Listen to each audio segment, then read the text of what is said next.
प्रथम सरस्वतीची वंदना केली, श्रीगुरूंचं वंदन केलं आणि श्रीगुरूंची मुमुक्षु जीवनामध्ये असणारी अत्यावश्यकता आणि त्यांचं असणारं सामर्थ्य याचंही वर्णन केलं. ज्या ग्रंथामध्ये हा श्रीमद भगवद्गीता नावाचं प्रकरण आलेलं आहे भीष्म पर्वामध्ये, त्या महाभारताचा महिमा वर्णन केला आणि नंतर गीतेचा महिमा वर्णन केला. गीतेचा महिमा वर्णन करत असताना हा वेदार्थ सागरू जया निद्रिताचा गुरु तो प्रत्यक्ष सर्वेश्वरू स्वये अनुवादला. म्हणजे हे जे वेद आहेत ते भगवंताचे यस्य निश्वसितम वेदाः, त्या भगवंताच्या निश्वासातून किंवा त्याच्या जणू काही शेषशाही भगवान निद्रा अवस्थेमध्ये आहेत आणि त्यांचं जे घोरणं म्हणजे हा वेद आहे. म्हणजे याचा अर्थ त्यांचं बरळणं हा वेद आहे, परंतु जागृत अवस्थेमध्ये तो प्रत्यक्ष सर्वेश्वरू स्वये अनुवादला. गुलाबराव महाराज गीतेला जागृत श्रुती असं म्हणतात. ही जी आहे तर ही सौषुप्त श्रुती आहे. वेद याला सौषुप्त श्रुती म्हणतात. सुषुप्ती अवस्थेमध्ये भगवंताचे जे श्वास आहे त्या श्वासात वेदरूपाने प्रगट झाले किंवा त्या श्वासातून वेद प्रगट झाले. परंतु रणांगणामध्ये अर्जुनाला सर्वेश्वर संपूर्ण जगताचा अधिपती असणारा परमात्मा तो स्वतःहून आणि जागृत अवस्थेमध्ये ह्या भगवद्गीतेचं चिंतन सांगत आहेत. म्हणून ह्या ग्रंथाला अनन्यसाधारण महत्त्व आहे. हा ग्रंथ असा आहे की ज्या वेळेला ह्या 700 श्लोकामध्ये किती तत्त्वज्ञान आलेलं आहे किंवा संपूर्ण तत्त्वज्ञान यामध्ये आलेलं आहे. संपूर्ण कर्मयोगाचं आणि उपासना योगाचं किंवा भक्तियोगाचं रहस्य आणि अष्टांग योगाचं रहस्य या 700 श्लोकामध्ये आलेलं आहे. मनुष्य जीवनाचा आध्यात्मिक जीवन प्रवास कसा कुठून सुरुवात झाला आणि त्याचं समाप्ती कुठं झाली याचं सर्वांगाने साकल्याने वर्णन या ग्रंथामध्ये आलेलं आहे. म्हणून आपल्याला त्या ग्रंथाचा महिमा किंवा गरिमा कळावा म्हणून ज्ञानोबा तोंड भरून ह्या गीता ग्रंथाची स्तुती करतात. आईशे जे अगाध जेथ वेडावती वेद तेथ अल्पमी मतिमंद काय होय. माऊली म्हणतात की इतकं गीतेतलं भांडार इतकं आगाध इतकं गहन आहे की वेदसुद्धा जेथ वेडावती वेदसुद्धा त्या ठिकाणी स्तब्ध होऊन जातात. कारण हे जे अतिंद्रिय कोणत्याही इंद्रियांना विषय न होणारं कोणत्याही प्रमाणाला विषय न होणारं स्वतःसिद्ध स्वयंप्रकाश अवाच्य असं असणारं जे तत्त्व आपलं आत्मतत्व, त्या आत्मतत्वाचं कोणत्याही शब्दांनी वर्णन करता येत नाही. अपौरुषेय असा वेद असला तरी वेदसुद्धा वेद जाणो गेला तो मौनावला अशा प्रकारचा तो सुद्धा मौन होतो. म्हणजे विधिमुखाने त्याला देखील परमात्मतत्वाचं कथन करता येत नाही. तो निषेधमुखाने वर्णन करतो. परमात्मा असा नाही असा नाही असं सांगतो. पण कसा आहे असं म्हटलं तर तो वेद काय करतो मौनावतो. आणि असं जे गीतेतलं तत्त्वज्ञान आहे किंवा असा गीता ग्रंथ आहे तेथ अल्प मी मतिमंद काय होय. अत्यंत अल्पबुद्धी असणारा मंद बुद्धीचा असा मी या ग्रंथाचं काय चिंतन करणार अशा प्रकारची माऊली आपल्याकडं नम्रता या ठिकाणी घेतात. गीता सांगणं म्हणजे काय ते म्हणतात साधारण गोष्ट नाही. हे अपार कैसेनी कवळावे, जे अत्यंत अपार म्हणजे ज्याला मर्यादा नाही अशा प्रकारचं अत्यंत व्यापक तत्वाला गवसणी घालणारं हे जे गीता ग्रंथ आहे हा मी कसा कळू शकेल. महातेज कवने धवळावे. आणि जर कोणी एखादा म्हटला की मी आता काय करील सूर्याला उजळा देईन तर महातेज म्हणजे सूर्य, त्याला कोण उजळा देऊ शकतो, कोणीही देऊ शकत नाही. तसा ह्या अनादिकालापासून हा गीता ग्रंथ जो आहे तो स्वतःच अत्यंत निर्मळ किंवा सर्वांच्या शिरोस्थानी शोभायमान लखलखित अशा स्वरूपाचा स्वतःसिद्ध असा हा ग्रंथ आहे. आणि त्याच्यावर मी काय टीका लिहिणार. आणि म्हणतात मी ह्या ग्रंथावर टीका करणं म्हणजे गगनमुठी सुवावे मशके केवी. आकाश आहे त्या आकाशाचं जसं या आपण मुठीमध्ये पकडावं तसं आकाशामध्ये आकाशाला मुठीनं पकडणं शक्य नाही. तसं या गीता ग्रंथाचं मला माझ्या शक्तीच्या बाहेरचं किंवा आटोक्याच्या बाहेरचं काम आहे की त्या ग्रंथाचं विवेचन माझ्यासारख्या अल्पज्ञ पुरुषाने करावं. हे काही शक्य गोष्ट नाही म्हणून सांगतात. परंतु मग असं जर आहे तर आता सोडून द्यायचं, तुम्ही कशासाठी ग्रंथ टीका करायला प्रवृत्त झाले? तर माऊली म्हणतात इथं एकच मला आधार आहे, त्या आधारावर मी प्रवृत्त झालो.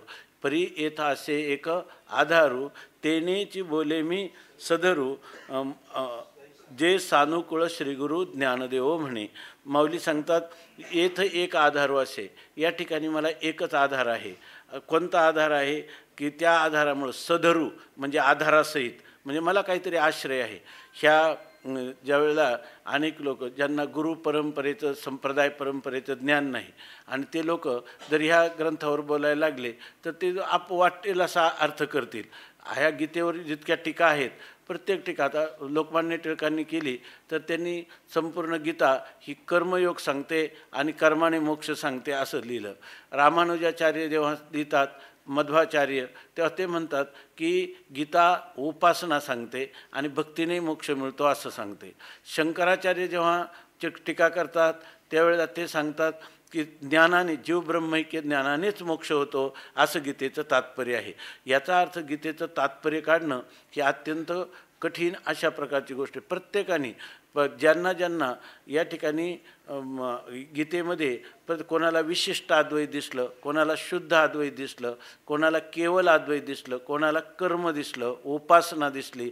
काहींना याच्यामध्ये सगळं नीतिशास्त्रच आहे, काहींनी सांगितलं की हा धर्मशास्त्राचा ग्रंथ आहे, काहींनी सांगितलं की व्यवहारामध्ये नीतिशास्त्राचं विशेष रूपाने प्रतिपादन करणारा ग्रंथ आहे. ज्ञानोबाराय म्हणतात धर्माशी नीतीशी शेषभरी. धर्मशास्त्र आणि नीतिशास्त्र यांचा सम्यक समतोल मधुर समन्वय या ग्रंथामध्ये प्रतिपादन केलेला आहे. हे ग्रंथामध्ये तुम्ही म्हणाल एकच भगवान बोलणारे आणि अर्जुन ऐकणारा आणि सगळ्यांना सरळ शब्द आहेत आणि तरी ते शब्द त्या शब्दांचा अर्थ करताना प्रत्येकाला निरनिळा आशय का दिसला याच्याविषयी ते आमचे शास्त्री महाराज सांगायचे. आपण जर समोर आरसा घेतला, आरसा एकच आहे पण आपण ज्या दृष्टिकोनातून त्याला ज्या कोणातून पाहू तसं आपलं प्रतिबिंब त्याच्यातून पाहत असताना दिसतं. तसं प्रत्येकाने आपलं जे गृहीत कृत्य धरलं आणि गीतेचा अर्थ करण्याचा प्रयत्न केला त्याला आपल्या अंतःकरणातले जे विचार, आपल्या ज्या भावना त्याचीच प्रतिकृती जणू काही गीतेत आहे आणि ती गीता आपल्या विचारांना किंवा आपल्या भावनांना पुष्ट करीत आहे, पुष्टी देत आहे. अशा प्रकारचा भास होणं हे काही नवल नाही. शिवाय तुम्ही म्हणाल मग आता त्यातली कोणत्या गीतेचा आधार जो आमच्या जीवनात घ्यावा, तर याचा अर्थ असा आहे की हे सगळे ग्रंथ, हे सगळे ज्यांनी टीका लिहिल्या हे सगळे महापुरुष अवतारी कुटीतले अधिकारी पुरुष जनकल्याणासाठी या ठिकाणी अवतीर्ण झाले होते. तेव्हा ज्याचा जसा अधिकार असेल त्याला त्या ग्रंथामध्ये त्याच्या ते उपयोगाचं आहे असं त्याला वाटतं आणि त्याची वाटचाल होते. परवाच इथं जे भगवत पूज्यपाद गोवर्धन पीठाचे आचार्य आले होते त्यांनी सांगितलं की तुम्ही जर सगुणाची भक्ती याच्यात सांगितलेली आहे असं जर म्हणणार, ते लोक म्हणतात सर्व धर्मान परित्यज्य मामेकम शरणम व्रज अहम त्वा सर्व पापेभ्यो मोक्षयिष्यामि मा शुचः. हा श्लोक आहे. या ठिकाणी भगवान काय म्हणतात, मन्मना भव, मद्भक्तो भव, मद्याजी भव. असं मत म्हणजे कोण? असंग निर्विकार ब्रह्माला मी म्हणतं का ते कधी? मग भगवानी तर काय म्हणतात, मी म्हणतात. म्हणजे अर्जुनाच्या रथावर आरूढ झालेले भगवान श्रीकृष्ण परमात्मा जे आहे ते साक्षात ईश्वराचं रूप आहे. त्या माझ्या सगुण साकार परमात्म्याची सेवा कर असं सांगतात ते. आणि तुम्ही त्याला कुठं नेऊन टाकता, असंग निर्विकार ब्रह्म मी आहे असा मी ब्रह्म आहे असा बोध त्याच्या केवळ अद्वैताचा अर्थ तुम्ही त्याच्यामध्ये सांगता. असं कसं काय होईल असं पण लोक म्हणतात. ते म्हणतात अहो असं म्हणून चालणार नाही. माम शरणम व्रज म्हणतात ना, माम परमात्मानं नाम ब्रह्मस्वरूपिनम माम शरणम व्रज असं ते म्हणतात. याचं कारण काय आहे? अहो शब्दाचे अर्थ नुसते वाच्यार्थ घेऊन नाही होता, अर्थ लक्षार्थ घ्यावा लागतो, कधी व्यंग्यार्थ घ्यावा लागतो. असं म्हणून ते लोक अशा प्रकाराने सांगतात. आता प्रश्न असा आहे की आपण कोणाच्या टीकेचं अनुसरण करावं? तर याचा अर्थ असा की सगळे अधिकारी कुटीतले लोक आहे. जो कर्माचा अधिकारी आहे त्याच्यासाठी लोकमान्य टिळकांची गीता रहस्य आहे. ज्याला उपासनेचा अधिकारी आहे त्याला ह्या रामानुजाचार्यांचे मध्वाचार्यांचे जे विचार आहेत त्याच्यावर ते त्याला ते उपयोगी आहेत. जो मनुष्य विचाराचा परमार्थ करीत आहे त्याला शांकर भाष्य उपयोगाचं आहे, असं त्याचा अर्थ. दुसरी गोष्ट, मग आता आम्ही जर एखाद्याने गीतेचंच अनुसरण केवळ कर्म मार्गाचं केलं तर मग त्याला तत्त्वज्ञान होऊन मोक्ष होणार नाही का? तर त्यालासुद्धा होईल. म्हणून त्या शंकराचार्यांनी त्या दिवशी सांगितलं की जो सगुण साकाराची उपासना करता करता भगवानच काय करतो, त्याला सगुण निराकाराची उपासना करून घेतो. आणि ती सगुण निराकाराची उपासना जेव्हा परिपक्व होईल तेव्हा भगवानच त्याला तेषां सततयुक्तानां भजतां प्रीतिपूर्वकम ददामी बुद्धी योगम तम येन मामोपयांती.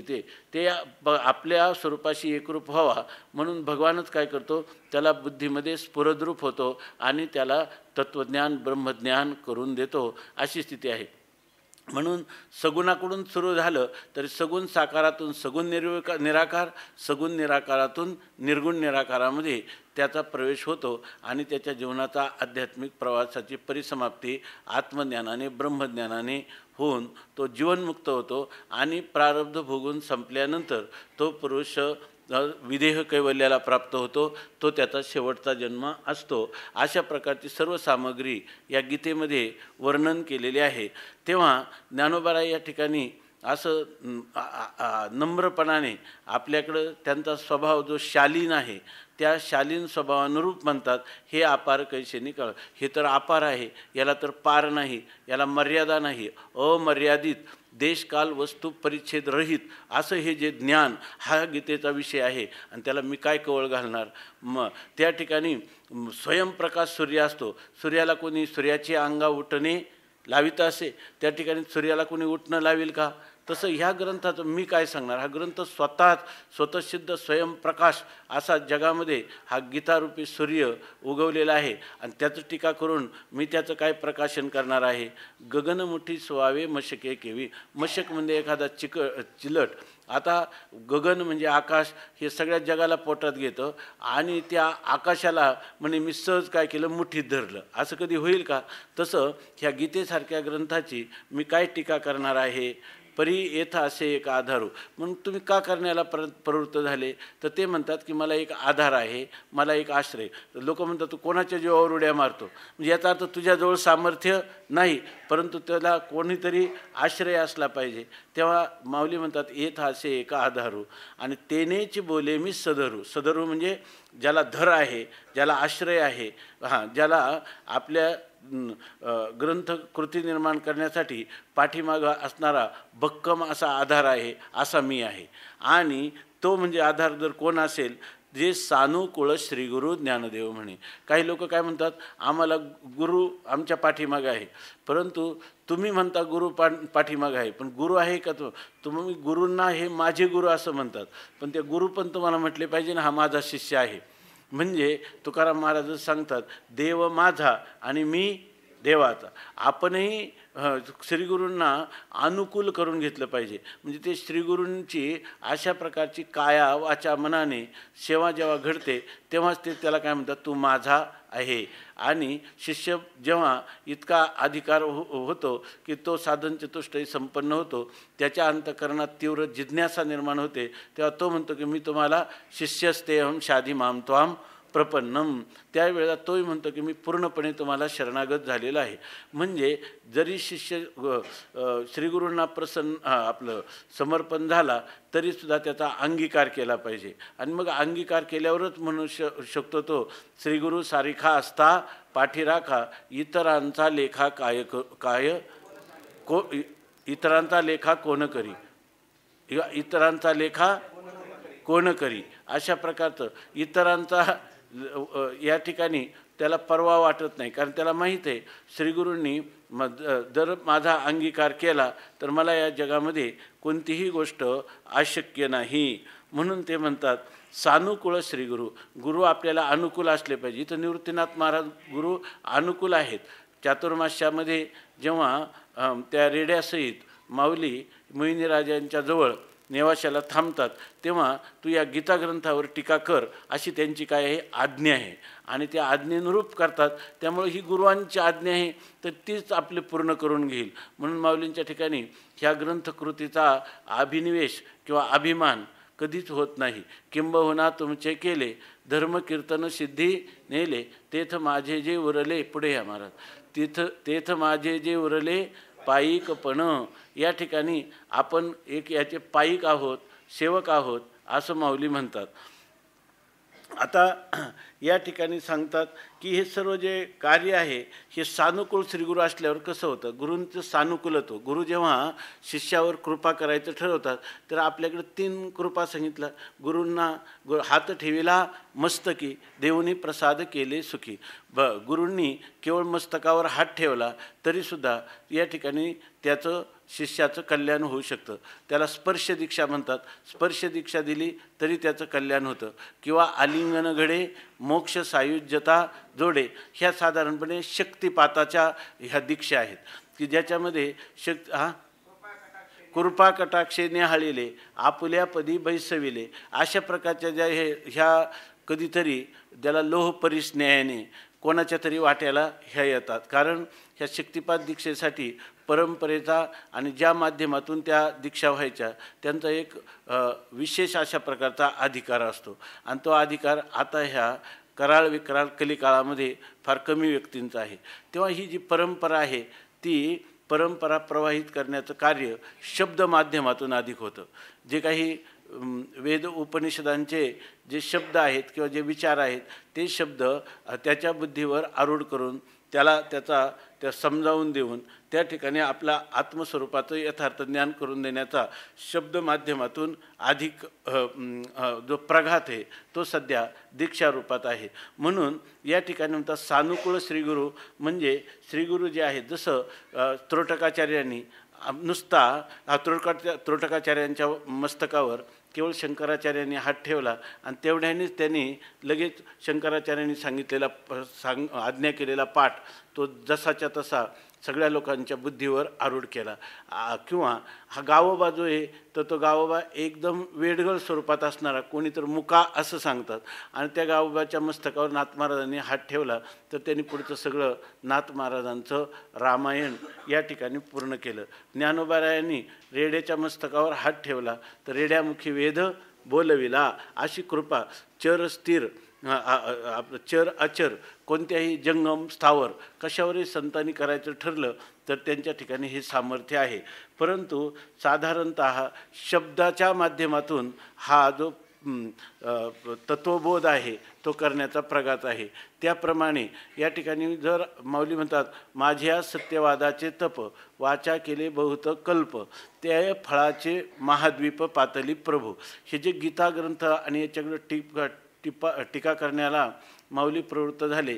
याचं कारण माऊलीचं जरी आपल्याकडं अज्ञान घेत असले, मी मूर्ख मतिमंद असं जरी म्हणत असले तरी त्यांची काय आहे, नम्रता आहे. कारण अत्यंत पुण्याचा म्हणजे अत्यधिक पुण्याचा उदय झाल्याशिवाय जीवनामध्ये गुरु भेटत नाही, गुरुकृपा होत नाही. आणि गुरूंची अशी आज्ञा की गीतेसारख्या प्रस्थांतर इथल्या एका विशेष प्रस्थानावर तू टीका कर असं सांगणं शक्य नाही. याचं कारण अनंत जन्मीचं पुण्य फलद्रूप होण्याचा हा क्षण आहे, याची जाणीव माऊलींना आहे. तरी ते सांगतात की हे सर्व जर गुरूंना अनुकूल नसते तर माझ्याकडून झालं नसतं. म्हणून म्हणतात ये रवी तरी मी मूर्खू जरी झाला अविवेकू, बरोबर आहे ना, तरी संत कृपा दीपको सजळो असे. या ठिकाणी म्हणतात ये रवी तरी मी मूर्ख म्हणजे मी मूढ आहे, मतिमंद आहे आणि अविवेकी आहे. म्हणजे याचा अर्थ मला इथे माऊलींची नम्रता असली तर ही वस्तुस्थिती पण अशी, जर कोणी या भूमिकेत अविवेकी जरी पुरुष असला, चांगलं बघा, अविवेकी असला आणि जरी मूर्खही असला तरीसुद्धा संत कृपा दीपको सोज्वळो आहे. जर त्याच्या जीवनामध्ये संत कृपेचे हे दीप आणि करी, बरोबर आहे ना, करी साधका निष्पाप, जर त्यांच्या जीवनामध्ये संतांची कृपा जर असली तर त्यांच्या ठिकाणी आपोआप विवेकही निर्माण होतो. अविवेकू जरी झाला, अविवेक जरी असला तर संत कृपेचा दीपक असल्यामुळं त्यांना कोणत्याही आत्मा अनात्मा काय आहे त्या आत्मानात्म विवेक, सार असार विवेक, ग्राह्य त्याज्य विवेक, नित्यानित्य विवेक हा सर्व त्यांच्या जीवनात आपोआप स्फुरद्रूप होतो. पण पाहिजे काय, गुरूंची कृपा पाहिजे. म्हणून ते म्हणतात की एरवी तरी मूर्ख, जरी त्याच्या ठिकाणी मतिमंदता असली किंवा त्याच्या ठिकाणी मंदमती असला, अविवेकी असला किंवा त्याच्या ठिकाणी वैराग्यही कमी असलं, साधन चतुष्टय त्याच्या ठिकाणी कमी प्रमाणात असले तरीसुद्धा श्रीगुरूंनी जर मनावर घेतलं तर त्या ठिकाणी संत कृपा पाहिजे. म्हणजे संतांनी त्याला हाताला धरलेलं असलं पाहिजे. संतांनी हाताला धरलं, संत कृपा दीपक त्याच्यापुढं असला, दिवा हा प्रकाश चा मार्ग दाखवतो, तर त्यांना त्याच्यापुढं जर श्रीगुरूंनी अकारण करुणा वरुणालय श्रीगुरू जर अनुकूल असतील तर त्या ठिकाणी त्याला कोणत्याही प्रकारचं भयाचं कारण नाही. हा आपला अनुभव माऊली सांगतात. एरवी तरी मी मूर्खो, जरी झाला अविवेको, तरी संत कृपा दीपको स्वज्वळ आहे. तैसे शब्द जाता आलोडिले, अथवा योगादिका अभ्यासिले, तईची म्हणूया आपुले, जई सानुकूळ श्रीगुरू. आपण जर आपल्याला श्रीगुरू अनुकूल असतील तरच आपल्याला, नाहीतर किती स्वतःच्या बुद्धीनं किंवा आपण केवढी मोठी जरी साधना केली तरी त्या साधनेमध्ये यश येण्याची सुतराम शक्यता नाही. आणि श्रीगुरू जर अनुकूल असले आणि आपला अधिकार जरी अधिकारामध्ये उणीव असली तरीसुद्धा आपल्याला सगळेच्या सगळे आपण केलेले प्रयत्न हे फलापर्यंत आपल्याला घेऊन जातील. असं म्हणून भाग्य जई सानुकळ झालिया केलिये उद्यम सदा सफळ, तैसे श्रुताधीत सकळ गुरुकृपा साच. आपण केलेले प्रयत्न त्याच्यात जर गुरूंच्या कृपेचं साह्य असेल तर आपले सगळे प्रयत्न सफल होतात, आणि गुरुकृपेचं साह्य नसेल तर आपले सगळे प्रयत्न स्वतः बुद्धिपुरस्सर केलेले केवढेही तपश्चर्या, दान, अध्ययन, वेदाध्ययन हे सर्वच्या सर्व प्रयत्न निष्फल होतात. असं ह्या आपल्या संप्रदाय परंपरेमध्ये गुरुकृपा ही साक्षात आपल्या जीव ब्रह्मैक्य ज्ञानाला कारण आहे, तीच आपल्या मोक्षाला कारण होणारी आहे. दुसरं, गुरुकृपे वाचून कशानेही तुम्हाला मोक्ष फल हे प्राप्त होणार नाही. म्हणून या ठिकाणी यावत जीव त्रयोवंद्या वेदांत गुरुरीश्वरा असं सांगितलेलं आहे. जोपर्यंत यावत आयुष त्रयोवंद्या वेदांता गुरुरीश्वरा, आपल्याला ज्ञान जरी झालं तरीसुद्धा वेदांतशास्त्र, श्रीगुरू आणि ईश्वर ह्या तीन गोष्टी आपल्याला शेवटच्या श्वासापर्यंत वंदनीयच आहे. जरी गुरूंची आणि आपली योग्यता एक झाली म्हणजे त्यांनाही ब्रह्मज्ञान आहे, त्यांच्या कृपेने आपल्याला ब्रह्मज्ञान झालं, आणि जे उरलेलं आयुष्य आहे त्या आयुष्यामध्ये त्यांनी सांगितलं भावाद्वैतम सदा कुर्यात क्रियाद्वैतम न करिचित. त्यांच्या आणि आपल्यामध्ये स्वरूपामध्ये अद्वैतच आहे, असाच निश्चय असला पाहिजे. तुम्ही आणि मी एकच आहे, परंतु अद्वैतम त्रिषु लोकेषु, तिन्ही लोकांमध्ये आपल्याला अद्वैतच आहे, पण नाद्वैतम गुरुणासह. कारण काय, ईश्वरसुद्धा ब्रह्मरूप आहे, जगतसुद्धा ब्रह्मरूप आहे, गुरुसुद्धा ब्रह्मरूप आहे, परंतु असं असलं तरी भावाद्वैतम सदा भावाद्वैतम सदा कुर्यात क्रियाद्वैतम न करिचित. क्रियेचं अद्वैत कधीच करायचं नाही. अद्वैतम त्रिषु लोकेषु, त्रैलोक्याशी अद्वैत आहे, परंतु नाद्वैतम गुरुणासह. आपल्या गुरुबरोबर अद्वैत करायचं नाही, कारण काही जरी झालं तर ते गुरु हे गुरुच आहे आणि शिष्य हा शिष्यच आहे. हा भेद सत्यत्वाने नाही, सत्यत्वाने नाही, पण उरलेल्या आयुष्यामध्ये एक मर्यादा पालन शास्त्राचं आणि इतरांना लोकसंग्रह म्हणून गुरु आणि शिष्य हा भेद, किंवा ईश्वर आणि भक्त हा भेद, आणि शास्त्राचं अध्ययन आणि शास्त्र याचा भेद हा मुक्त पुरुष देखील जीवनमुक्तीच्या विलक्षण सुखासाठी लोकसंग्रहासाठी जसाच्या तसा ठेवत असतात. त्याचं आणि का ठेवावा त्याविषयी सांगितलं. आदौ ज्ञानाप्तये, अगोदर आपल्याला ज्ञान प्राप्त व्हावं म्हणून गुरु आणि ईश्वर सेवाही केली पाहिजे, गुरु सेवाही केली पाहिजे, शास्त्र अध्ययनही केलं पाहिजे. कशासाठी? आदौ ज्ञानावाप्तये, आपल्याला ज्ञान प्राप्त व्हावं म्हणून. आणि पश्चात कृतज्ञत्व निवृत्त आहे. आणि जर आपण ज्ञान प्राप्त झाल्यानंतर त्या ठिकाणी गुरूंच्या विषयी अनादर केला तर त्याच्यामध्ये कृतज्ञतेचा आळ येतो. म्हणून त्या कृतज्ञत्व निवृत्त आहे. कृतज्ञत्वाची निवृत्ती व्हावी म्हणून श्रीगुरु, ईश्वर आणि वेदांत शास्त्र ह्या सगळ्या गोष्टी नित्य वंदनीय आहेत असं सांगतात. आता ते सांगतात गुरूंच्यावर आम्ही का इतकं अवलंबून आहोत, तर गुरूंचा आधाराचं कारण सांगतात, दृष्टांत देतात. लोहाचे कणक होय हे सामर्थ्य परिचित आहे की मृतही जीवितला हे अमृत सिद्धी. आता लोह म्हणजे लोखंड, त्या लोहाचे कणक होय म्हणजे त्याचं सुवर्ण होऊ शकतं, लोखंडाचं सुवर्ण होऊ शकतं. पण लोखंडाचं सुवर्ण करण्याचं सामर्थ्य कोणाचं आहे? हे सामर्थ्य परिसीचं आहे. हे सामर्थ्य फक्त परिसाच्याच ठिकाणी आहे. म्हणजे परिसाचा आणि लोखंडाचा स्पर्श झाला तर त्याच्यापासून काय होतं? सुवर्ण निर्माण होतं, त्या लोखंडाचं सुवर्णामध्ये रूपांतर होतं. किंवा की मृतही जीवितला हे अमृतसिद्धी, किंवा मृतही एखादा मनुष्य मरण पावलेला असला, प्रेतरूप त्याचं शरीर आहे, परंतु त्या प्रेतालासुद्धा अमृतसिद्धी, जर अमृताची प्राप्ती झाली तर जीवितला आहे, तो पुन्हा काय होतो? जीवन प्राप्त करतो, म्हणजे तो पुन्हा जिवंत होतो. म्हणजे याचाच अर्थ आहे की मग तुम्ही म्हणाल तो जर आता लोखंडाचं जर सुवर्ण झालं तर आता परिसाचं काम ह्याचं काम संपलं, लोखंडाचं काम संपलं, तो आता काय झाला? सुवर्णत्वाला प्राप्त झाला परिसाच्या द्वारा. तरीसुद्धा माऊलींनी सांगितलं कनकत्व दीक्षा गुरु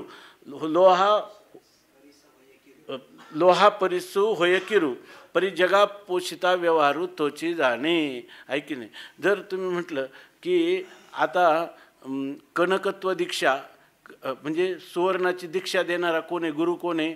परीस आहे. मग आता त्या परिसादी लोखंडाला काय केलं? सोनं केलं. मग त्याचं काम संपलं. ते म्हणतात नाही, तरीसुद्धा काय आहे, तो जो व्यवहार करणारा कोण? परीस, तो परीसच आहे हे सांगायचं का सुवर्ण सुवर्ण आहे? तिथं इथं सोनं सांगायचं. त्या ठिकाणी जरी तुम्हाला सुवर्ण झालं तरी लोखंडाची लोखंड जे आहे त्या चांगलं बघा. म्हणून त्या ठिकाणी इथं पाहिलं तर परिसच मोठा आहे. परिसाने काय केलं? लोखंडाला सुवर्णत्व दिलं. आणि मग आता परिस मोठा का सुवर्ण मोठं? बरोबर ना? तर परिस मोठा का सुवर्ण मोठं? परिसाचा व्यवहार होईल का? तर परिस हा एक दगडच आहे, काही झालं तरी त्या दगडात सामर्थ्य आहे लोखंडाला सुवर्ण करण्याचं, परंतु परिसच आहे आणि सुवर्ण सुवर्णच आहे. तर लोकांना व्यवहारामध्ये महत्त्व कोणाला आहे? परिसाला आहे का सुवर्णाला आहे? सुवर्णाला महत्त्व आहे. तसं श्रीगुरूंनी जरी त्या शिष्याला जरी ब्रह्मस्वरूपता प्राप्त करून दिली तरीसुद्धा व्यवहारात महत्त्व शिष्याला नाही, कोणाला आहे? का गुरुला आहे? गुरुला महत्त्व आहे तरीसुद्धा, कारण भावाद्वैतम न करीचित, क्रियाद्वैतम न करीचित, त्यांनी क्रियाद्वैत कधीच करायचं नाही. कारण का? तर त्या लोखंडाला जे सुवर्णत्व प्राप्त झाले ते कोणामुळे झाले? परिसामुळे प्राप्त झाले. व्यवहारामध्ये सगळीकडे सुवर्णाचा प्रचार आहे तरीसुद्धा महत्त्व कोणाला आहे? तरीसुद्धा महत्त्व कोणाला आहे? परिसालाच आहे. त्याप्रमाणे सांगतात. आता माऊली आणखीन आपला आत्मविश्वास सांगतात. जरी प्रकटे सिद्ध सरस्वती तरी मुखेयाथी भारती येथ वस्तू सामर्थ्य शक्ती नवल काही. आता तुम्ही म्हणाल की तुम्ही म्हणता की एरवी तरी मी मूर्खो जरी झाला अविवेको, असं माऊलीच म्हणतात. आणि मग तुम्हाला आता हे एवढं सामर्थ्य कसं येईल? ते म्हणतात येऊ शकतं. कारण का? जरी सिद्ध सरस्वती प्रगटे या ठिकाणी सरस्वती जी आहे तर ती या ठिकाणी सिद्ध सरस्वती म्हणजे प्रत्यक्ष सरस्वती. प्रत्यक्ष सरस्वती येईल आणि ती प्रगटे जर आपल्यापुढं प्रगट होईल तर मुखेया भारती आथी, तर मुख्या माणसाला देखील भारती म्हणजे वाचा, भारती म्हणजे वाचा, त्या सरस्वतीची कृपा झाली, ती त्याच्या समोर प्रगट झाली तर त्याला वाचा म्हणजे भारती म्हणजे वाचा त्या ठिकाणी त्याला प्रगट होईल, वाचा फुटेल. तुम्ही म्हणा असं कसं होईल? प्रत्यक्ष जरी सरस्वती आली आणि जर मुका मनुष्य असेल तर त्याला मुकम करोती वाचालम, हे असं कसं होऊ शकेल? तर ते सांगतात की येथ वस्तू सामर्थ्य शक्ती, काही वस्तूंच्या सामर्थ्याची शक्ती म्हणजे प्रभावच असा आहे वस्तूचा. नवल काही त्यात आश्चर्य करण्यासारखं काय कारण नाही. लोखंड आणि इकडं परीस लागला आणि त्या लोखंडाचं कुठं सोनं होईल का? पण परीस लागल्यावर लोखंडाचं सोनं होणं हा काही ही काही आश्चर्य करण्यासारखी गोष्ट नाही. परिसाचा आणि लोखंडाचा स्पर्श झाला की परिसाचा हा वस्तू सामर्थ्य आहे. म्हणजे त्या परिसाचे स्वतःची एक शक्ती आहे, त्याचा असा प्रभाव आहे की त्याच्या सहवासात आलेल्या लोखंडाला सोनं करणं. ते लोखंड गंजलेलं असो किंवा शुद्ध स्वरूपात असो, तो त्याला सुवर्णामध्ये परिणत करणारच. तसं गंजलेलं सोनं असलं तरीसुद्धा ते त्याच्यात सुवर्णात परिणत झाल्याशिवाय राहणार नाही. तसा मी मूर्खू असा जरी मी असलो किंवा अविवेकू जरी झाला, माझ्या ठिकाणी विचार करण्याचं सामर्थ्य कमी असलं तरीसुद्धा जर सरस्वती जर समोर आली तर तो मनुष्य मुका असला तरी जर बोलका होईल, वाचाळ होईल, तर तशी वस्तू सामर्थ्य शक्तीचंही याच्यामध्ये आश्चर्य करण्याचं कारण नाही. तसं जर मला श्रीगुरु जे आहेत संत कृपा दीपकू सोज्वळ असे, सोज्वळ नित्य प्रज्वलित असणारा असा संत कृपारूपी दीप माझ्या जीवनात आला तर त्या ठिकाणी मला काही हे टीका करणं अशक्य नाही. जे आपल्या स्नेहाची वागेश्वरी जरी मुखे याते अंगीकारी, तो सरस्वतीशी तो वाचस्पतीशी करी प्रबंधू होडा. जर माझं काय सुरुवात काय, आपल्या स्नेहाची वागेश्वरी, गुरूंचा प्रेमरूपी ही सरस्वती जर माझा स्वीकार करील तर या ठिकाणी मुखया ते अंगीकारी, तर तो वाचस्पतीशी करी प्रबंध होणार. तो वाचस्पतीबरोबर सुद्धा ग्रंथ निर्मितीच्या बाबतीत स्पर्धा करू शकेल, अशा प्रकारचं ज्ञानोबा श्रीगुरूंच्या कृपेचा आत्मविश्वास आहे. म्हणून सांगतात, जरी प्रगटे सिद्ध सरस्वती तरी मुखया ही अति भारती, येथ वस्तू सामर्थ्य शक्ती नवल काही. जया ते अजून उदाहरण देतात. जया ते ज्ञानोबरायांनी इतके दृष्टांत किंवा उदाहरणं उपपत्ती दिलेले आहेत का सामान्य माणसाला देखील ह्या दृष्टांताचं चिंतन करता करता एक नाही तर दुसरा, दुसरा नाही तर तिसरा किंवा सर्वही हे करून त्याच्या ठिकाणी एक आत्मविश्वास सिद्धांताविषयी सहज त्याच्या सिद्धांत बुद्धीवर आरूढ होईल म्हणून हे एवढे दृष्टांत दिले. ते आता सांगतात, जया ते कामधेनू माये तयाशी अप्राप्य काही आहे, म्हणून मी प्रवर्तवला आहे ग्रंथी ये. जया ते कामधेनू माये, ज्याला कामधेनू ही त्याची आईच झाली तर मग तयाशी अप्राप्य काय आहे, त्याला ह्या जगामध्ये काय प्राप्त होण्याला कठीण असं काय आहे की जी गोष्ट प्राप्त व्हायची नाही. कारण ती कामधेनू जी आहे ती प्रत्येकाला, त्यांनी सांगितलं कामधेनूचा जो मुलगा आहे त्याला काही उणीव असण्याचं कारणच नाही. यासाठी माऊली सांगतात की हागा दुबते नि पवाडे, जे फेडी जगाचे साकडे, ते कामधेनूचे पाडे काय भुकेले ठाती.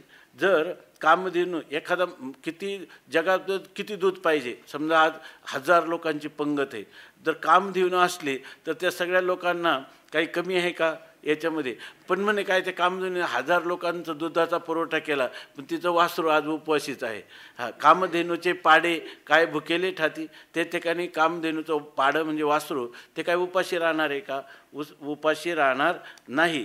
त्याप्रमाणे म्हणतात, जया ते कामधेनू माये तयाशी अप्राप्य काय आहे, त्याला काहीच अप्राप्य नाही. म्हणून मी या ठिकाणी धाडस केलं की म्हणवनी मी प्रवर्तवला आहे ग्रंथी ये. म्हणून ये ग्रंथी ह्या ग्रंथामध्ये मी प्रवर्तवला आहे म्हणजे मला प्रवृत्त होण्याची इच्छा झाली. माऊली म्हणतात की या कारणी मिया श्री गीतार्थ मराठिया केला लोका इया दिठीचा विषो. म्हणजे ह्याच कारणाने मला असं वाटतं की मी जरी मंदबुद्धीचा असलो, मतिमंद असलो, अविवेकी असलो तरी गुरुकृपा माझ्या पाठीशी आहे. त्यामुळं मी ह्या गीतेचा अर्थ असा सांगेल की गीतेचा अर्थ लोकांना नुसतं ऐकतील असं नाही, दिठीचा विषय करतील. म्हणजे गीतेचा अर्थ आहे परमात्मा, आणि तो परमात्मा लोकांना दृष्टीचा विषय होईल, त्याचा साक्षात्कार होईल, तळहाताच्या आवळ्याप्रमाणे तो त्यांना स्पष्ट असा दिसायला लागेल. अशा प्रकारचं मला खात्री आहे. का तर माझ्यावर गुरुकृपा आहे म्हणून माऊली म्हणतात.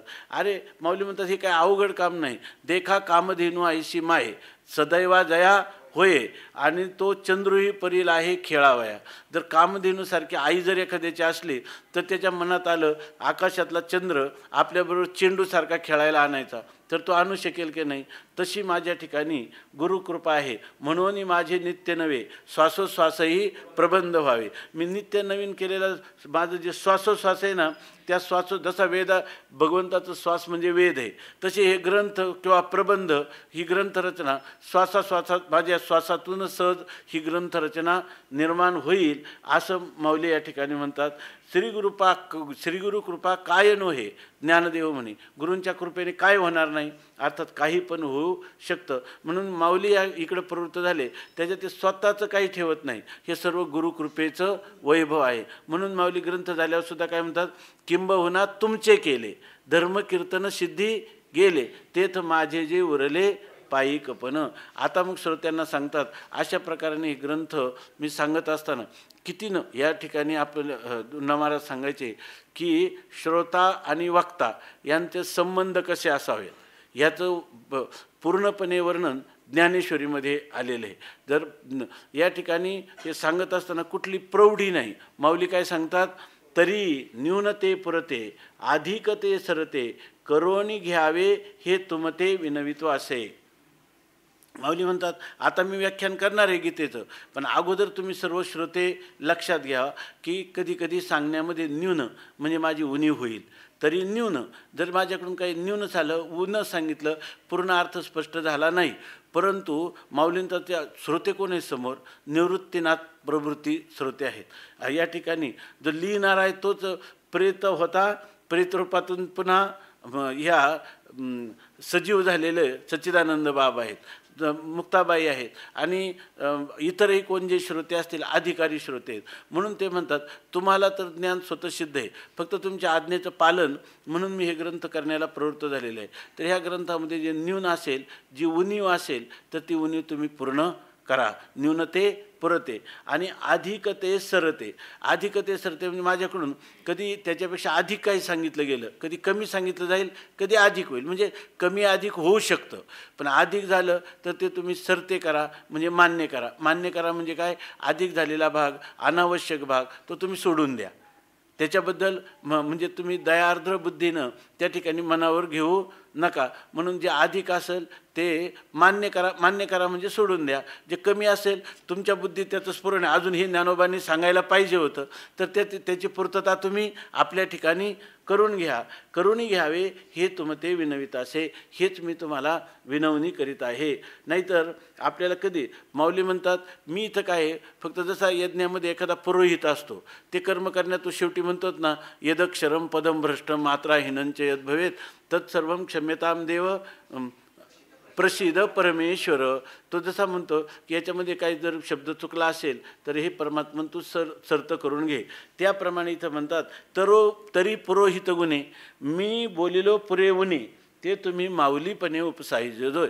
मी याच्यामध्ये जे काही कमी अधिक बोललं असेल तर तुम्ही माझे आई आहात, म्हणून मातेच्या अंतःकरणाने, मातेच्या ममतेने तुम्ही मला याची क्षमा करा आणि ते उणपुरं जे आहे ते मान्य करून घ्या. आता मग एवढं झाल्यानंतर माऊली सांगतात श्रोत्यांना आहे ना सर्वात जास्त हे सांगण्याची गरज पडते वक्त्याला. कोणतं की तुम्ही कारण करता करता आपण सहज त्या श्रोतृ समुदायात कोण लयाला, कोणी विक्षेपाला, कधीतरी बळी पडण्याची शक्यता असते, कोणी रसास्वादनाला, ऐकी नाही. तर म्हणून ते एक महत्त्वाची गोष्ट आहे. म्हणून माऊली एवढं त्यांच्यापुढं नम्रपणा घेतात, तरी पुन्हा म्हणतात आता दे जो अवधान. आता म्हणजे याच्यानंतर आता मी जे काही सांगत आहे त्याच्यावर तुम्ही अवधान द्या, म्हणजे चित्ताच्या एकाग्रतेपूर्वक लक्ष द्या. तुम्ही बोलविला मी बोलेन. अजून असं सांगतात आपले जे चालतं ना हे सगळे आपण म्हणतो की चिंतन चाललं, ते चिंतनामध्ये बरेच लोक झोप घेतात किंवा त्यांच्या चेहऱ्यावर काही कोणत्या प्रकारचा परिणाम होत नाही, असं होतं. त्याचं कारण काय, लगेच त्याच्यावर काय होतं की श्रोते वक्त्यावर असा आरोप करतात की हे रटाळ चाललेलं आहे असं. याचं कारण काय, श्रोता जो आहे तो श्रोत्याचा जर अधिकार असला तर श्रोताच वक्त्याला बळ देत असतो. म्हणून माऊली म्हणतात की आता दे जो अवधान, तुम्ही लक्ष द्या. चित्त एकाग्र करून ऐकलं की वक्त्यालाही स्फुरण होतं. म्हणून ते सांगतात आता तुम्ही बोलविल्या मी बोलेन. याचा अर्थ ह्या वक्ता आणि श्रोतू संबंधात वक्त्याला श्रोताच बोलवून घेत असतो. म्हणजे त्या श्रोत्याची आवश्यकता, त्याची जिज्ञासा, त्याच्या चित्ताचं एकाग्रता हे जर असेल तर वक्त्यालासुद्धा त्या गोष्टीचं स्पष्टीकरण करावं वाटतं आणि त्याच्याही बुद्धीमध्ये त्या वक्त्याचं आपलं श्रोत्याची असणारी जिज्ञासा तीच त्याच्या ठिकाणी त्याच्या प्रश्नाचं उत्तर द्यायला आपोआप काही ना काही स्फुरद्रूप होते. ही एक गोष्ट सगळ्यांच्या लक्षात असली पाहिजे. म्हणून म्हणतात तुम्ही बोलविल्या मी बोलेन. तुम्ही जर बोलवलं तरच मी बोलेल. आणि त्यासाठी उदाहरण देऊन सांगतात जैसे चेष्टे सूत्राधीन दारूयंत्र. तर या ठिकाणी दारूयंत्र म्हणजे लाकडाची बाहुली, ते सूत्राधीन.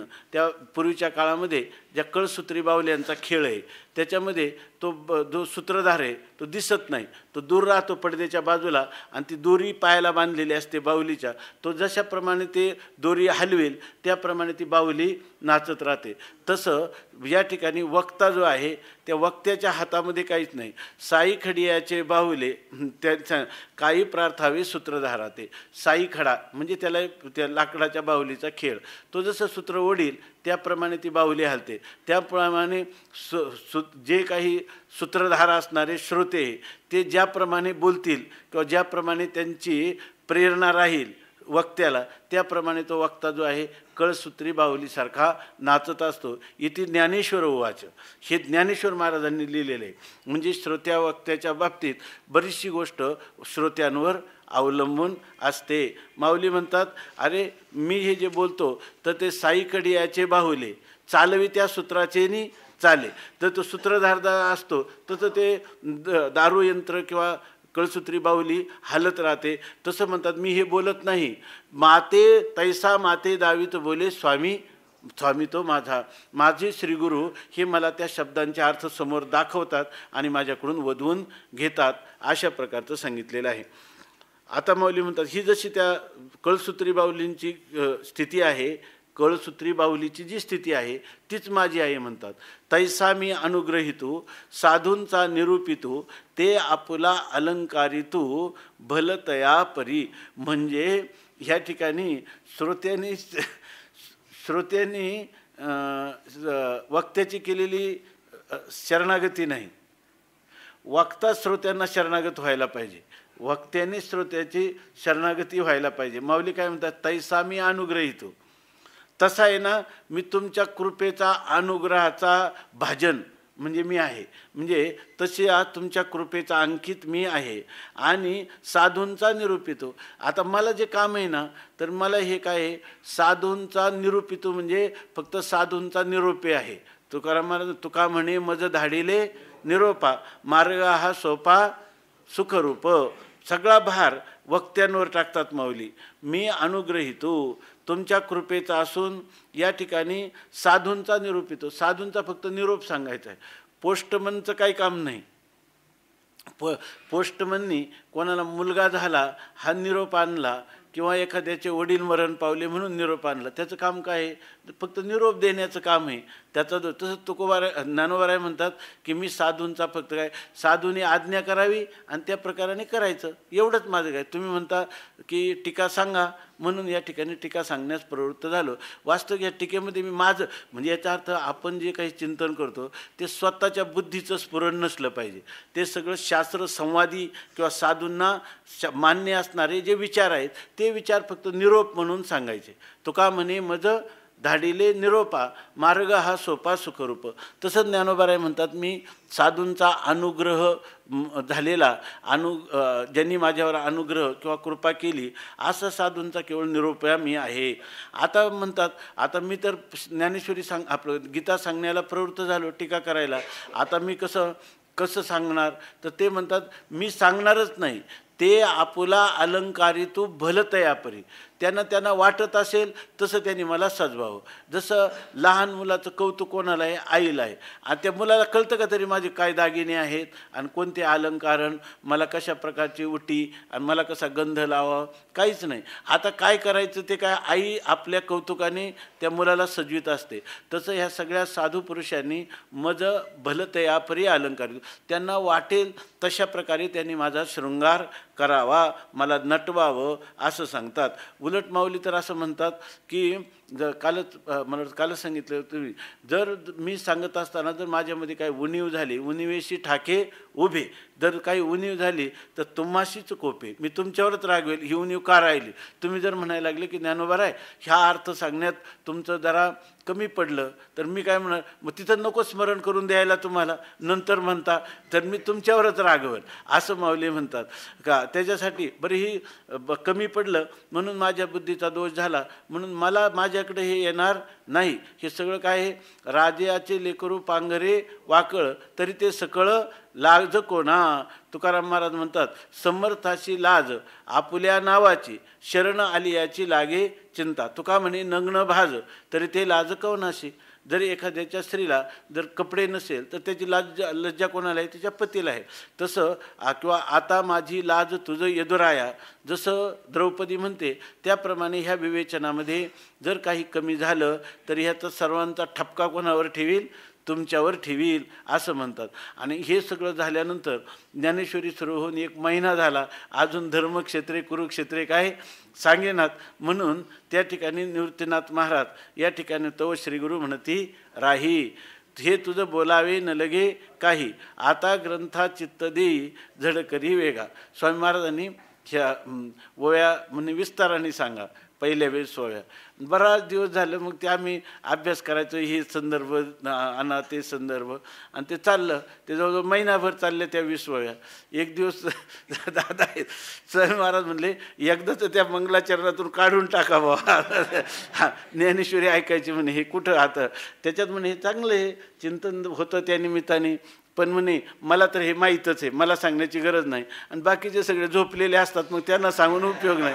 त्याच्यापेक्षा आता ओव्या पुढच्या जास्त घ्या म्हणे. तर इथं निवृत्तीनाथ महाराज माऊली म्हणतात, तर श्रीगुरु म्हणते राही. श्रीगुरु म्हणतात की थांबा ज्ञानोबा, आता तुम्ही थांबा, बोलू नका, तुझं बोलावे न लगे काही. हे आता एवढा मोठा परिहार देण्याची तुम्हाला गरज नाही, आहे की नाही. कारण श्रोतेच असे आहेत की सगळ्या पुढच्याही जिथं जिथं मंगलाचरण किंवा विषयांतर होतं तिथं श्रोतेच माऊलीला सांगतात की आता आपला चालला विषय सांगा. असं इथंसुद्धा आता एवढं विवेचन झाल्यानंतर मग श्रीगुरु निवृत्तीनाथ महाराज म्हणतात, तव श्रीगुरु म्हणते राही, हे तुझं बोलावे न लगे काही, हे तुला काही बोलण्याची आवश्यकता नाही. आता ग्रंथा चित्त देई झडकरी वेगा. आता वेगाने म्हणजे ताबडतोब ग्रंथाकडे लक्ष दे. म्हणजे आम्हाला अजून ग्रंथ काय सांगतो, गीतेची टीका ऐकण्यासाठी तुमच्यासमोर आलेलं हे उपोद्घात हा फारच विस्ताराने झाला. मंगलाचरण असो, श्रीगुरूंचं वर्णन, महाभारताचं, गीतेचं वर्णन, अधिकार्याचं वर्णन, श्रोत्यावक्त्याच्या संबंधाचं वर्णन, हे आता झडकरी म्हणजे लवकरात लवकर ग्रंथा चित्त देई, म्हणजे हा जो ग्रंथ आहे त्या ग्रंथाकडं म्हणजे गीता ग्रंथाकडं लक्ष दे. म्हणजे पाह नाही, त्याच्या व्याख्यानाकडं लक्ष दे, म्हणजे त्याचं व्याख्यान करण्याला आरंभ कर असं. याचा अर्थ श्रोत्यांचा हा जन्मसिद्ध हक्क आहे वक्त्याला वेळोवेळी सूचना देणं. काय इथं जरी तिथं माऊलींना निवृत्तीनाथ महाराजांनी सांगितलेलं आहे, तसं जर कधी विषयांतर होत असेल, विषय चुकीचा होत असेल किंवा तो जर पाल्हाळिक होत असेल तर त्याचं वेळोवेळी श्रोत्यांनी स्पष्टपणे वक्त्याला सांगितलं पाहिजे. आणि वक्त्याला त्याच्याबद्दल काही वाटलं नाही पाहिजे, आहे की नाही. जरी अजून थांबा थोडं, इथं एकच ओवी आहे सगळ्या ज्ञानेश्वरीत, कुठंतरी एक अशी आलाय, मध्ये एक ओवी आली नाही, तर श्रोत्यांनी आज्ञा केली का माऊली लगेच विषयावर येतात. असं सगळ्या ज्ञानेश्वरीत फक्त एकच कुठंतरी उदाहरण आहे की ज्याच्यामध्ये एक ओवी अजून बोललेले आहेत आणि नंतर मग हे केलं. कारण माऊली कधी श्रोत्यांना अपेक्षित जे आहे ना ते सांगण्याला लगेच प्रवृत्त झाले. म्हणून म्हणतात ग्रंथा चित्त देई झडकरी वेगा. इथं झडकरी लवकर देन वेगाने दे, दोन्ही अर्थ एकच आहे. आपण पहिल्याच प्रथमच चिंतन केलेलं आहे. असे जे दोनदाच शब्द येतात त्या ठिकाणी पुनरुक्ती नावाचा दोष येत नाही, त्याला अभ्यासांगाने अत्यंत महत्त्वाची गोष्ट आहे. आता ग्रंथाकडं लवकरात लवकर निश्चित आत्ताची आत्ताच लगेच तुमची प्रवृत्ती झाली पाहिजे हे सांगण्यात तात्पर्य आहे. झडकरी म्हणजे वेगानेच, आणि वेगा म्हणजेही वेगाने. याला साहित्यशास्त्रामध्ये आंबरेडीत म्हणतात. एखादी महत्त्वाची गोष्ट अनेक वेळा जर सांगितली तर त्याला पुनरुक्ती दोष न म्हणता त्याला शास्त्रामध्ये आंबरेडीत असं म्हणतात. म्हणजे ही गोष्ट महत्त्वपूर्ण आहे, आपण उलट चित्ताचं एकाग्रता करून ती ऐकली पाहिजे किंवा जीवनात अनुष्ठानात आणली पाहिजे, त्याला म्हणतात आंबरेडीत. म्हणून ते हे झडकरी वेगा हे आंबरेडीताचं उदाहरण आहे. या बोला निवृत्तीदासू पावोनी परम उल्हासू म्हणे परियसा मना अवकाशू देवोन्या. आता हे बारकाईनं जर पाहिलं तर या आपण पहिल्यांदा निवृत्तीदास शब्द पहिल्याच याच्यात आला. म्हणे निवृत्तीदासू अवधारी. जो एक गोष्ट नेहमी माणसाला वाटतं की ज्ञानेश्वरी कळावी, आणि ती कशी कळावी तर आपलं सगळं जसे तसं आपल्या जीवनामध्ये जे विधी निषेध काय जसेच्या तसे काही पालन न करता, इंद्रिय निग्रह न करता, नामस्मरण काही नित्यनियमाचं पालन ह्याचं न करता फक्त ज्ञानेश्वरी एक पुस्तक जशी आपण वाचतो कथा कादंबरी तशी वाचावी आणि आपल्याला ज्ञानेश्वरीचं फल व्हावं असं कधी होणार नाही. कारण काय आहे की ह्या ज्ञानेश्वरीचं महत्त्वाचं आहे की सगळ्या ठिकाणी माऊली आपल्याला निवृत्तीदास म्हणतात. आपण नेहमी चिंतन करतो प्रवृत्ती लक्षणात्मक धर्म आणि निवृत्ती लक्षणात्मक धर्म आहे दोन्ही. तर ज्ञानेश्वरी खरी आस्वादन त्याला करता येईल जे परमहंस काय ते रमिजे जेथ उपनिषदांचे सार, जे सकळ शास्त्रांचे गौहर, सकळ शास्त्रांचे माहेर, परमहंसी सरोवर रमिजे जेथ ना शेविजे जेथ. या ठिकाणी परमहंसांची, परमहंस म्हणजे कोण, जे मीच ब्रह्मन ब्रह्मच मी असा विधीपूर्वक सर्व संग परित्याग करून जे परमहंस संन्याशांचं रमण्याचं हे प्रस्थानत्रयीमधलं गीता हे एक प्रस्थान आहे.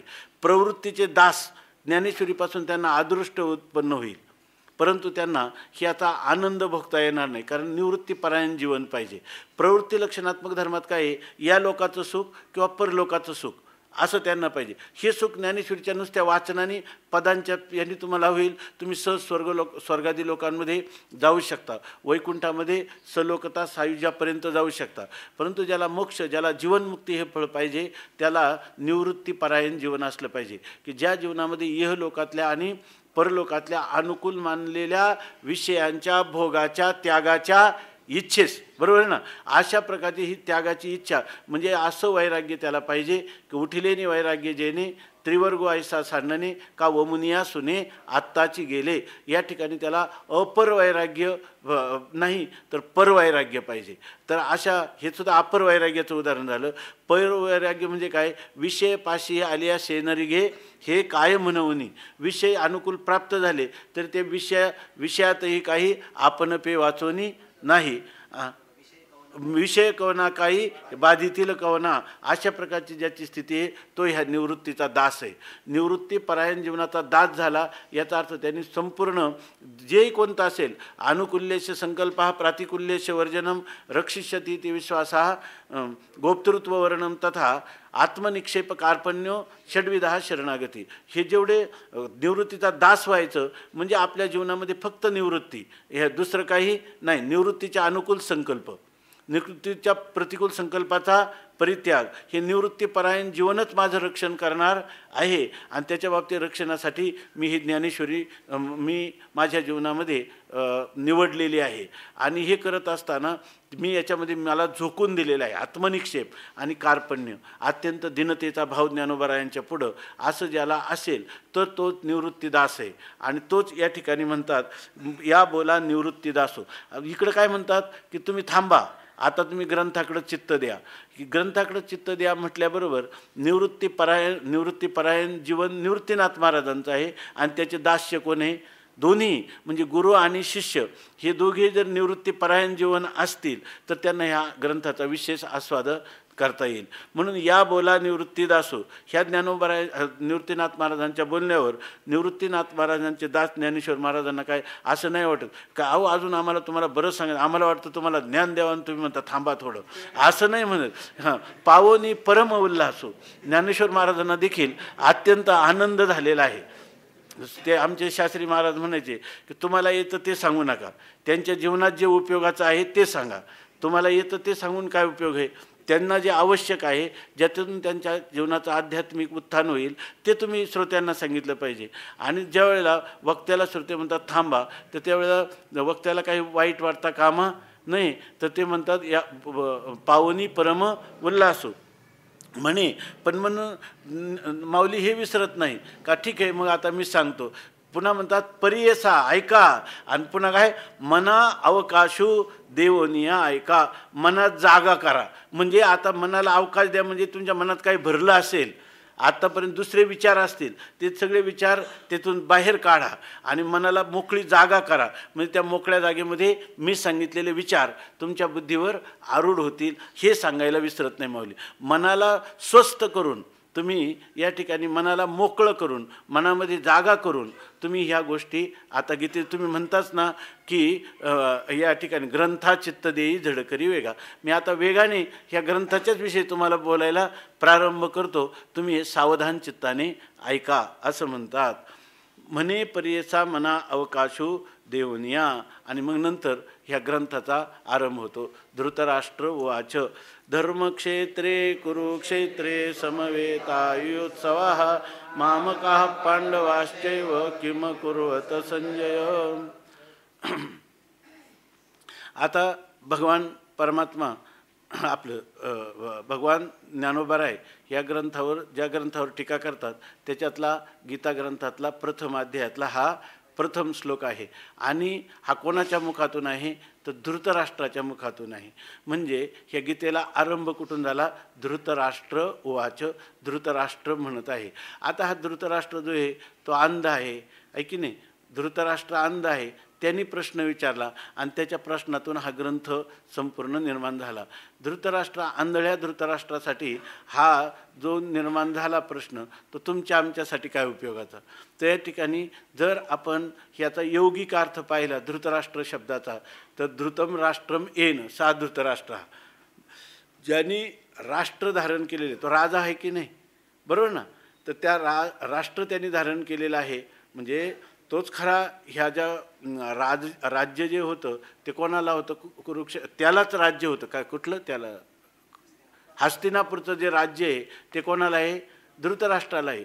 कारण विचित्रवीर्याचे ही दोन मुलं आहेत, कोण, पंडू आणि धृतराष्ट्र. तो मोठा आहे म्हणून त्यालाच राज्य आहे, म्हणून हा धृतराष्ट्र एक राजोवाच पण काही ठिकाणी म्हणतात. तो राजा म्हणजे कोण आहे, धृतराष्ट्र आहे. मग त्याच्यासाठी सांगितलेला विषय आपल्या काय उपयोगाचा, तर आपण सुद्धा धृतराष्ट्रच आहोत. कारण काय आहे, धृतराष्ट्र जसा डोळ्याने आंधळ आहे, तसं आपल्याला सुद्धा ह्या जगाकडं पाहत असताना जे जग मिथ्या आहे, अनित्य आहे, दुःखकारक अशा स्वरूपाचं आहे, त्याच्यातच आपण आनंद शोधतो की नाही. आणि जो आपला मूलभूत असणारा जो आत्मा, त्या आत्म्याकडे आपली उपेक्षा झालेली आहे. म्हणून खरे आंधळे कोण आहे, आपण. म्हणून ही धृतराष्ट्राला सांगितलेली गीता कोणासाठी सांगितलेली आहे, का आपणही धृतराष्ट्र आहोत. आपण सुद्धा धृतराष्ट्र आहेत. धृतराष्ट्र जसा पुत्राच्या मोहाने युक्त झालेला आहे, तसं आपल्या ठिकाणी देखील पुत्रेशना, दारेशना, धनेशना सगळ्या येशनानी युक्तच आहोत. म्हणून गीता सगळ्यांनी आदर का केला, तर जशी धृतराष्ट्राची स्थिती आहे तशी तुमची आमची सामान्यपणे स्थिती आहे. म्हणून या ठिकाणी धृतराष्ट्राला उद्देशून झालेलं चिंतन, किंवा धृतराष्ट्राला जेव्हा त्यांनी काय केलं की धृतराष्ट्राच्या महत्त्वाची गोष्ट आहे. आता पुढच्या श्लोकात तो सांगतच, या श्लोकामध्ये की तो काय म्हणतो, मामकाः पांडवाश्चैव, हे पुत्र माझे आहेत आणि हे कोणाचे आहेत, पंडूराजाचे आहे. म्हणजे त्याच्या ठिकाणी काय आहे, माझे आहेत, त्यांच्याविषयी ममता आहे, बरोबर ना. आणि जे आपल्या भावाची मुलं आहेत ती परक्याची मुलं आहेत, म्हणजे आपपर भावाने युक्त आहे.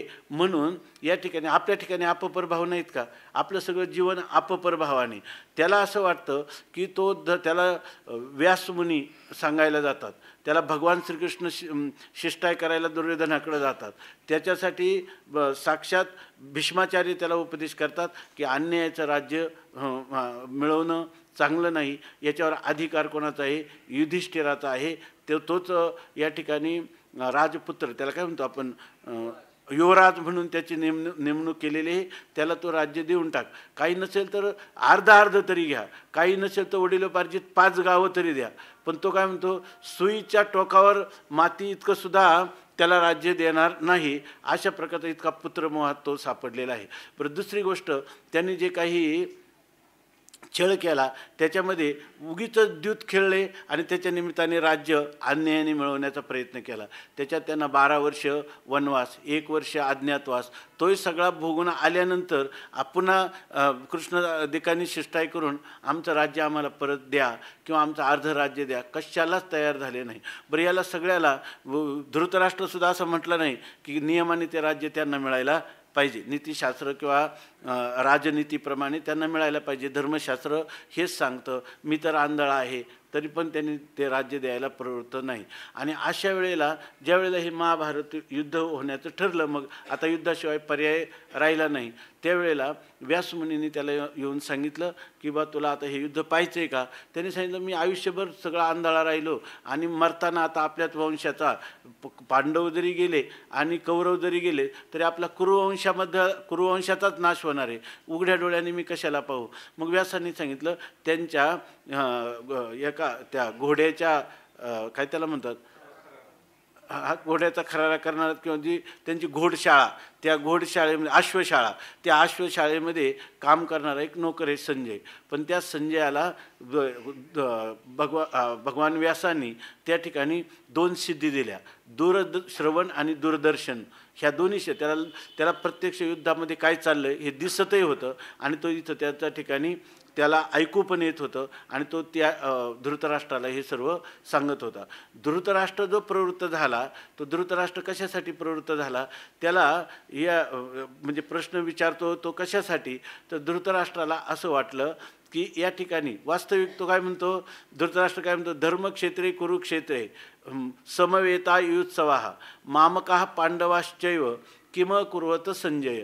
तो कोणाला म्हणतो, संजयाला बोलतो. याचा अर्थ संजय म्हणजे काय, सम्यक जयती ती संजय, ज्याने आपलं इंद्रिय आणि मन जिंकलेलं आहे तो कोण आहे, संजय. आणि ज्याला या ठिकाणी अपपारुभाव आहे, मोहग्रस्त आहे आणि ह्या शरीराचा अभिमान धारण करणार आहे आणि शरीर संबंधीच्या विषयी ममत्व धारण करणारा धृतराष्ट्र आहे. पण धृतराष्ट्राने प्रश्न कोणाला केला आहे, किम अकुर्वत संजय, म्हणजे विवेकी अशा संजयाला प्रश्न केलेला आहे. पुन्हा त्या संजयावर व्यासांचा संतांचा अनुग्रह आहे अशा संजयाला केलेला प्रश्न आहे. म्हणून हा धृतराष्ट्र आहे ना, शेवटी ते काय म्हणतात, तो जरी इतका पुत्रमोही होता तरी तो सुद्धा काय झाला, सुखिया झाला. काय तैशी श्रीहरी वक्तीची अक्षरे संजय सांगितली आदरे, आंधू तोही अवसरे सुखिया झाला. धृतराष्ट्राने आंधळा असताना परंतु त्या संजयाच्या मुखातली अक्षरं ऐकली. आपल्या श्रीहरी परमात्म्याने अर्जुनाला सांगितलेली अक्षरं ऐकली आणि ती कोणाला सांगितली, धृतराष्ट्राला. आज जरी नसला तरी धृतराष्ट्राचं एक आता श्रीमद भागवतामध्ये 10व्या आपलं वर्णन येऊन गेलं, तर तो सुद्धा काय झाला, कोणत्या स्कंदामध्ये मला वाटतं 4थ्या स्कंदामध्ये कुठं धृतराष्ट्र हा काय झाला, सुखी झालेला आहे असं त्याचं वर्णन केलेलं आहे. म्हणजे धृतराष्ट्र हा पूर्णपणे आपल्या आत्मज्ञानाला प्राप्त होऊन मुक्त झाला असं त्याचं वर्णन येतं. याचं कारण काय आहे, मनुष्य कितीही जरी वाईट प्रवृत्तीचा असला, कितीही अज्ञानी असला तरीसुद्धा, किती दोषयुक्त त्याचं जीवन असलं पण त्यांनी संत संगती करावी, तर तो संजयाच्या सांभाळी लागला तर त्याचं कल्याणच झालं. तेच धृतराष्ट्र जर संजय त्याच्या जीवनात आला नसता तर तो अंधू तोही अवसरे सुखिया झाला, हे कधीचे, हे सुद्धा गीता आपल्याला शिकवते. धृतराष्ट्र कोणाला प्रश्न करतो, संजयाला. पण तो प्रश्नच करतो आपल्या उद्धारासाठी सुद्धा नाही करत, तो उद्धारासाठी नाही करत, फक्त युद्धाची काय हकीकत आहे ती आपल्याला कळावी यासाठी त्याचा प्रश्न आहे. परंतु त्याचा प्रश्न कशासाठी असू द्या, पण व्यासांना संजयाला भगवंताला चिंता आहे का हा आपल्या सांभाळी लागला आणि ह्याचं जर अकल्याण झालं तर हा दोष कोणाचा आहे, आपला दोष आहे. समर्थाची लाज आपल्या नावाची, शरण आली याची लागे चिंता. म्हणून ते तुम्हाला चांगलंच सांगत राहणार आणि तुम्ही कोणत्याही कारणासाठी जरी त्यांच्याकडे गेले तरी ते तुम्हाला आत्मज्ञान दिल्याशिवाय सोडणार नाही. म्हणून त्यांनी सांगितलं की सदा संतोपि गंतव्यः यद्यपि न उपदिशन्ति न याही स्वैरकथास्तेषां उपदेशाः भवन्ति ताः. त्यांनी सांगितलं द्वांसाने काय करावं, सदा संतोपि गंतव्यः, नेहमी संतांच्या सहवासात जात जावं. गेला आणि म्हणजे त्यांनी उपदेशच केला नाही, उपदेश केला नाही तरी ते गप्पा तर मारतील ना काहीतरी, त्या गप्पातून सुद्धा काय होईल, उपदेशा भवन्तितः, ते सुद्धा तुमच्या आत्मकल्याण करणाऱ्या आशा होतील. याच्या ठिकाणी धृतराष्ट्र काय म्हणतो, मामकाः पांडवाश्चैव, माझे म्हणजे माझे पुत्र कौरव आणि पांडव म्हणजे कोण, पंडूचे पुत्र पांडव, ते किम अकुर्वत, ते काय करते झाले, हे संजया. कुठं, धर्मक्षेत्रे कुरुक्षेत्रे, धर्मक्षेत्र म्हणून नावाजलेलं जे कुरुक्षेत्र आहे आणि त्या ठिकाणी युत्सवाः समवेतः, तिथं कशासाठी गेले, युत्सवाः, युद्धाचा इच्छेने गेलेले आहेत, आणि समवेतः त्या ठिकाणी एकत्र जमले आणि परस्पर ते एकत्र युद्धाच्या इच्छेने जमलेले आहेत. मग तिथं किम अकुर्वत, त्याने तिथं काय केलं. आता वास्तविक असं थोडक्यात, आता आपल्या वेळेत संपला, तिथं किम अकुर्वत म्हणजे त्यांनी काय केलं. आता युद्धाच्या इच्छेने गेले, तिथं काय करायला लागले, हा युद्धच करणार ना, हां तिथं दुसरं काय करायला लागले, युद्ध. तर ते म्हणतात किम अकुर्वत, त्या ठिकाणी काय केलं, हा प्रश्न काही योग्य वाटत नाही.